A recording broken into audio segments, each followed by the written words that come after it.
अस्सलाम वालेकुम। Welcome to my channel novels की लाइब्रेरी। और आज मैं आप सबके लिए एक और नॉवेल लेकर आई हूँ जिसका नाम है द वैम्पायर अरुण। और इस नॉवेल के राइटर का नाम है ताबिर खान। तो चलिए अब बढ़ते हैं अपनी स्टोरी की तरफ। वो तेज़ रफ्तार से भागता हुआ अपने घर के सामने रुका। रात काफ़ी गहरी हो चुकी थी, पर वो अपने अंदर अजीब सी बेचैनी को महसूस कर रहा था। उसे याद नहीं आ रहा था वो रात को इस पहर कब निकला और जंगल में क्या कर रहा था। उसकी ये हालत क्यों हो रही है। लॉक खोलकर घर के अंदर गया। रूम में आते ही वॉशरूम में चला गया। आईने में खुद को देखा। पूरा चेहरा सुर्ख हो रहा था। होठों पर खून लगा होता है। ये खून मेरे होठ पे कैसे लगा। अपनी आंखों में देखा। इसे अपनी खूबसूरत नीली आंखें खौफजदा लग रही थीं। शावर खोलकर इसके नीचे खड़ा हो गया। काफ़ी देर बाद बाहर निकला तो सामने ही उसकी मॉम खड़ी नजर आई। अब वो पुरसुकून था। मॉम, आप सोई नहीं? नहीं, तुम्हारे रूम में आई थी पर तुम नहीं थे। कहाँ थे अरुण बेटा? वो जानती थी वो कहाँ था, पर वो शायद ये कंफर्म करना चाहती थी कि इसे कुछ याद तो नहीं। कहीं नहीं, बस फ्रेश एयर लेने निकला था। इसे कुछ याद नहीं, दिल में सोचती हैं। ओके, तुम चेंज करके सो जाओ, गुड नाइट, वो कहकर चली गई। 12 साल पुरानी बात याद आती है अरुण को, जब अरुण 10 साल का था। एक बात पूछूं मॉम? अरुण अपनी माँ से कहता है, जब इसकी मॉम उसको पढ़ा रही होती हैं। हाँ, इसकी मॉम उसकी तरफ देखकर कहती हैं, मॉम, हम इस वीरान जगह पर क्यों हैं? शहर से दूर, जंगल के इतने करीब। हम शहर में क्यों नहीं रहते? क्योंकि ये जगह अच्छी है, समंदर भी नज़र आता है खिड़की से, इसलिए। सिर्फ इसलिए मॉम के समंदर नज़र आता है? इसकी मॉम सोच में पड़ जाती हैं। फिर इसके करीब आती हैं, इसका प्यार से गाल छूती हैं। क्यों, मेरे बेटे को डर लगता है यहाँ? नहीं, अरुण अपनी मॉम से बोलता है। मॉम मुस्कुराती हैं।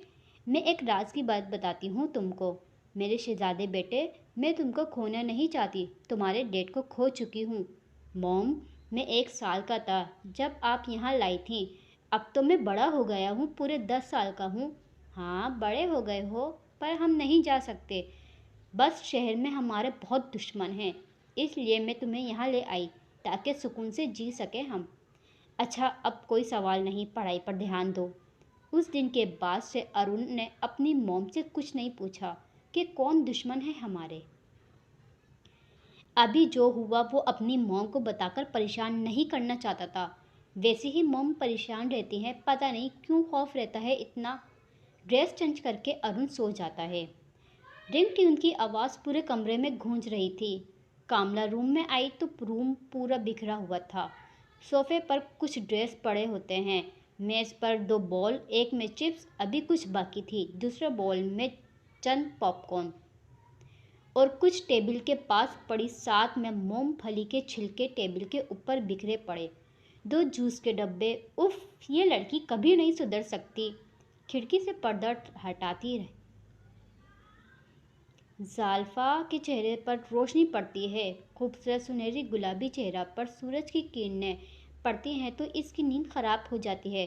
जाल्फा चेहरे पर ब्लैंकेट ओढ़ लेती है। जाल्फा, उठ भी जाओ बेटा, देखो एमिली की कॉल आ रही है। मामा, आप मना कर दे, मैं नहीं जा रही, अभी बुक्स लेना, मुझे नींद आ रही है। उठ जाओ फौरन, ये तुम्हारा लास्ट सेमेस्टर है, इसके बाद सोती रहना। रज़ाई खींचते हुए कामला गुस्से से कहती हैं, जाल्फा, कमरे की क्या हालत हो रही है? ऐसे तो लड़के भी रूम को बिखेरते नहीं, और अपने रूम की सफाई तुमको खुद करनी है आज। क्या?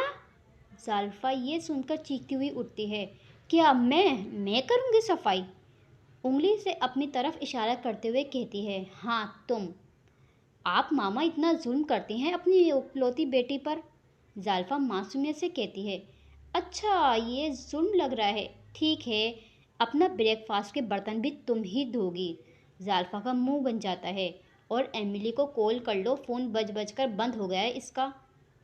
और जल्दी नीचे आओ, मैं तुमको एमिली के घर ड्रॉप कर दूंगी। कामला चली जाती है। सफाई मुझसे तो नहीं होगी, एमिली से करवाऊंगी। जब घर आओगी बुक्स लेकर। मुस्कुराते हुए सेलफोन उठाती, कॉल करने के बजाय मैसेज कर देती। मैं 20 मिनट में आ रही हूँ एमिली, रेडी रहना, ओके। मैसेज करके फ्रेश होने वॉशरूम में चली जाती है। मॉम, क्या आज मैं शहर चला जाऊं? जब से लंदन से हम आए हैं मैं बोर हो गया हूं। ब्रेकफास्ट की टेबल पर अरुण अपनी मॉम से पूछता है। नहीं, तुमको कुछ चाहिए तो बता दो, मैं ले आऊंगी। मॉम, मैं अब बड़ा हो चुका हूं, मेरा दिल करता है मैं हर काम खुद करूं, यहाँ भी जैसे लंदन में करता था। नहीं, अब जिद नहीं करना, आसिया अरुण को कहती है तो अरुण ठीक है कहता हुआ उदासी से उठकर चला जाता है। अरे नाश्ता तो कर लो अरुण। आसिया टेबल से उठकर अरुण को जाते देखकर बोलती, मेरा दिल नहीं कर रहा मॉम। अरुण बोलकर अपने रूम में चला जाता है। आसिया भी अरुण के पीछे उठकर चली जाती है। ठीक है, तुम चले जाओ, पर तुमको मालूम है कि वहाँ हमारे दुश्मन हैं, पर मैं तुमको उदास नहीं देख सकती, जल्दी आ जाना, आसिया रूम के अंदर आते हुए कहती है। अरुण खिड़की से बाहर लॉन में देख रहा होता है। जब उसे मॉम की आवाज़ आती है, अरुण मुड़ के देखता है तो आसिया मुस्कुरा रही होती है। ओके मॉम, मैं जल्दी आ जाऊंगा। अरुण खुश होकर मॉम के गले लग जाता है। Thank you mom, love you too बेटा। आए नाश्ता करते हैं, मुझे पता है आपने कुछ नहीं खाया होगा। एमिली और जाल्फा बुक शॉप से बुक्स लेकर बस स्टैंड पर बस का इंतज़ार कर रही होती हैं। एमिली, मैं तुमको कॉफ़ी पिलाऊंगी, घर चलना, और कहते कहते रुक जाती है। और क्या जाल्फा, चुप क्यों हो गई? यार एमिली, मेरा रूम बिखरा है बहुत, और मामा ने कहा मैं रूम साफ़ करूं तो तुम कर दोगी? फिर से? उफ लड़की, तुम क्या चीज़ हो जाल्फा? इमली कहती है। यार तुम्हें तो पता है मैं घर के काम मुझसे नहीं होते। जाल्फा एमली से बोलती है। अच्छा ठीक है, आखिरी बार करूँगी साफ, फिर कभी नहीं, तुमको खुद करना होगा फिर। ठीक है। एमली को याद आता है वो एक बुक तो लेना भूल गई। जाल्फा, मैं एक बुक तो लाना भूल गई, चलो चलकर आते हैं। जाल्फा एमली से जाल्फा कहती है। यार नहीं, मैं नहीं जा रही, मुझे बुक शॉप को देखकर चक्कर आते हैं, एक बार देख ली दोबारा नहीं। तुम ले आओ, वैसे भी बस के आने में 15 मिनट बाकी हैं, बुक शॉप करीब ही है, मैं इधर ही खड़ी हूँ। ओके जाल्फा, जैसे आपकी मर्जी। एमले नाराज़ होकर चली जाती है। जाल्फा हंसने लग जाती है। 11 बजे अरुण शहर में पहुंचकर बुक शॉप्स वाली रोड पर मोड़ लेता है। इस रोड पर ज़्यादातर सुनसान ही रहता है कि अरुण की अचानक अजीब सी कैफियत होने लगती है। इससे ड्राइव भी नहीं की जा रही होती, कार रॉन्ग वे में चलने लगती है। इसे लगता है इसके हाथों में जान नहीं।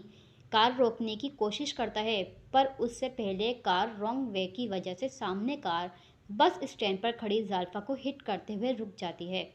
जाल्फा की पाँव पर हल्की सी टक्कर होती है, पर जाल्फा डर के मारे बेहोश हो जाती है।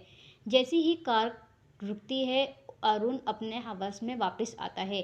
कार से उतरकर उस शख्स को देखने जाता है जिस शख्स की इसकी कार से टक्कर होती है। वहाँ एक लड़की बेहोश पड़ी होती है। अरुण इस लड़की के करीब जाता, लड़की के चेहरे पर बिखरे बालों की वजह से चेहरा छुप जाता है। सिर्फ खूबसूरत घिनरी पंखों वाली आंखें दिख रही होती हैं। इसके गिरने की वजह से इसके शर्ट से खून निकलना शुरू हो जाता है। अरुण की नज़र जैसी खून पर पड़ती है, फिर से उसे कुछ होने लगता है। अगले ही लम्हे अरुण इस लड़की के सर पर खून लगा चूसने लगता है। उसे नहीं पता होता कि वो क्या कर रहा है। जाल्फा होश में आ रही होती है। पाँव और सर के दर्द की वजह से इसके मुंह से कर्राह की आवाज़ निकलती है। जाल्फा को अपने सर पर किसी का लम्स महसूस होता है। आवाज़ सुनकर अरुण अपने होश में आता है। इसके सर से अपना मुंह हटाता है और जाल्फा भी पूरी तरह होश में आ जाती है। जाल्फा आंखें खोलती है तो इसे एक अजनबी चेहरा नज़र आता है, जिसकी नीली झील जैसी बेहद खूबसूरत आंखें नज़र आती हैं, जो इसी को देख रही होती हैं। इसके होश में आने पर जाल्फा की नज़र इसके होठों पर जाती है तो खून लगा होता है। कौन हो? जाल्फा पूछती है। अरुण इसकी आंखों में देखता है। बड़ी बड़ी काली हसीन आंखें खौफज़दा लग रही होती हैं। अरुण कुछ कहे बिना फौरन उठकर जल्दी से कार की तरफ चला जाता है। जाल्फा उस बेरहम को जाता देख रही होती है, जो इसको इसी हाल में रोड पर छोड़ गया। जाल्फा खुद से उठने की कोशिश करती जब एमडी सामने से चीखती हुई भागती जाल्फा के पास आती है। जाल्फा, क्या हुआ? नज़र नहीं आ रहा तुमको? एक्सीडेंट हुआ है मेरा। जाल्फा गुस्से से बोलती है। किसने किया जाल्फा? यहाँ तो कोई नहीं। जिसने किया वो भाग गया, जाल्फा कहती है। क्या? तुम्हें ऐसे छोड़ के? कौन था वो? एमिली पूछती है। एक बेहद हसीन यंग सा लड़का था। मैंने ऐसा लड़का पूरे कोरिया में नहीं देखा। क्या बोल रही हो ये जाल्फा? उस लड़के ने तुम्हारा एक्सीडेंट किया और तुमको हॉस्पिटल ले जाने के बजाय तुमको रोड पर छोड़ गया। उस लड़के की तुम तारीफें कर रही हो? और तुमने कब पूरा कोरिया घूम लिया, बताना।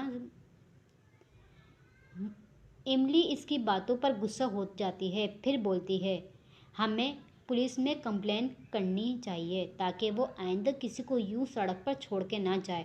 उफ उफ लड़की। इमली, मेरा सर दर्द कर रहा है, इतना लंबा लेक्चर। चलो घर चलते हैं, मुझे कोई कंप्लेन नहीं करनी। अरुण कार में बैठकर तेज कार ड्राइव करता हुआ अपने घर के सामने समंदर पर जाकर रुकता है। कार के मिरर में खुद को देखता है। होठों पर खून देखकर घबरा जाता है। डिशबोर्ड से टिश्यू बॉक्स उठाकर साफ करता है। इसे फिर कुछ याद नहीं आ रहा था कि कुछ देर पहले इसके साथ क्या हुआ। बस इतना याद था कि एक्सीडेंट हुआ है, पर किसका? क्या इसने एक्सीडेंट? ये याद नहीं था। कार से निकलकर समंदर के करीब जाके खड़ा हो जाता है। शोर करती समंदर की लहरों को देखता है। ये मेरे साथ क्या हो रहा है? बहुत परेशान होता है। फिर से खून कहाँ से आया मेरे होंठ पर? मुझे कुछ याद क्यों नहीं? वही बेंच पर बैठ जाता है। उसे खुद पर गुस्सा आ रहा होता है। मेरा आईक्यू लेवल इतना कम तो नहीं। इसकी बर्दाश्त ख़त्म होती है। इसे ख्याल आता है अपनी मॉम का। मॉम सब जानती है। खुद से बोलते हुए घर की तरफ भागता है।